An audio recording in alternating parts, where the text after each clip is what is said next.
હર વખતેની જેમ આ વખતે પણ ખેડૂતને ખાતરની અછત આપણને આ વખતે પણ જોવા મળી છે. કેટલાક એવા પણ ખેડૂત છે કે જેની પાસે 15 વીઘા જેટલી જમીન છે અને જ્યારે તેઓ ખાતર લેવા જાય ત્યારે માત્ર તેને 2 થેલી જ ખાતર જે છે તે આપવામાં આવે છે.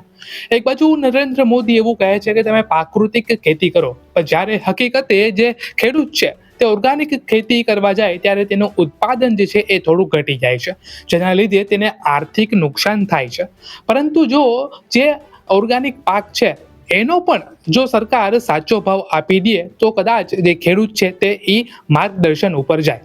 પરંતુ અત્યારે જે મોટા ભાગે જે 80% જે ખેડૂતો છે તે અત્યારે કેમિકલ વાળી જે રાસાયણિક ખેતી છે તે અત્યારે કરે છે અને હાલ તેમાં ખાતરની જરૂરિયાત ખૂબ જ હોય છે.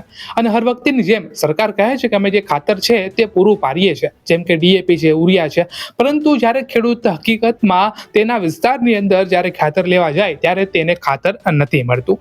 હવે સરકાર એક બાજુ એમ પણ કહે છે કે અમે ખેડૂતને આર્થિક રીતે સપોર્ટ કરીએ છીએ, તો કે ભાઈ કેવી રીતના સપોર્ટ કરીએ, તો કે ભાઈ પીએમ કિસાન યોજના તરીકે સપોર્ટ કરીએ છીએ, એટલે કે વર્ષના 6,000 રૂપિયા સરકાર જે છે તે ખેડૂતને આપે છે. આમ જોવા જાય ને તો હાથીને આપણે એક ઘઉંનો દાણો આપીએ ને એના જેવું થયું. એનું તમને એક્ઝામ્પલ આપું. જો એક ખેડૂત હોય એ આખા વર્ષની અંદર મોટા ભાગે જે ખેડૂત છે એ 3 મોસમ લે. કોઈક એવા પણ ખેડૂત હોય કે જે 2 મોસમ લે.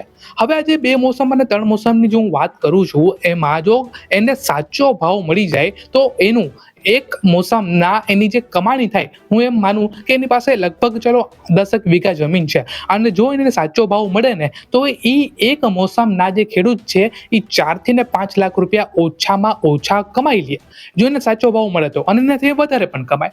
પરંતુ અત્યારે ગુજરાતની અંદર સાચો ભાવ નથી મળતો. હવે પીએમ કિસાનની યોજનાની મેં વાત કરીને તો હું તમને એ પણ જણાવી દઉં, તમને ખબર ના હોય તો, કે જે બીજા સ્ટેટ છે ને 2,000ની જગ્યાએ 3,000 રૂપિયાનો હપ્તો આપવામાં આવે છે.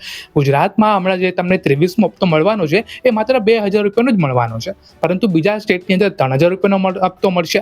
જ્યાં હમણાં ચૂંટણી હતી, જ્યાં ઝાલમુરીના નામે ચૂંટણી જીતવામાં આવી, ત્યાં પણ અત્યારે 3,000 રૂપિયાનો જે હપ્તો છે તે કરી દેવામાં આવશે. તો શું ગુજરાતની અંદર પણ આપણને જે હપ્તો છે તે 3,000 રૂપિયાનો કરવો જોઈએ કે ના કરવો જોઈએ? અને કદાચ સરકાર કરે કે ના કરે નથી ને કઈ મોટો બેનિફિટ જે ખેડૂત છે એ આર્થિક રીતે બહાર નથી નીકળવાનો.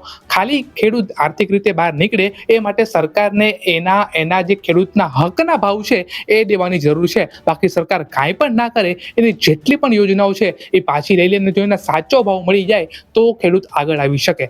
જ્યાં આપણને જે પણ આ યોજનાઓ આવે છે, ખેડૂતની ટ્રેક્ટરની યોજના, XYZ યોજના, એ યોજનાનો હેતુ શું હોય કે ભાઈ જે આર્થિક સપોર્ટ છે એ જે સરકાર છે એ કરે, થોડોક એવો સપોર્ટ કરે 50%, 60%. પરંતુ હું એમ જ કહું કે ખેડૂતને જ તમે પૈસા આપી દો ને, આર્થિક સપોર્ટની જ વાત કરું છું, એના કરતાં ખેડૂતને જ આપણે અમીર બનાવી દે તો આર્થિક સપોર્ટની વાત જ ના આવે ને.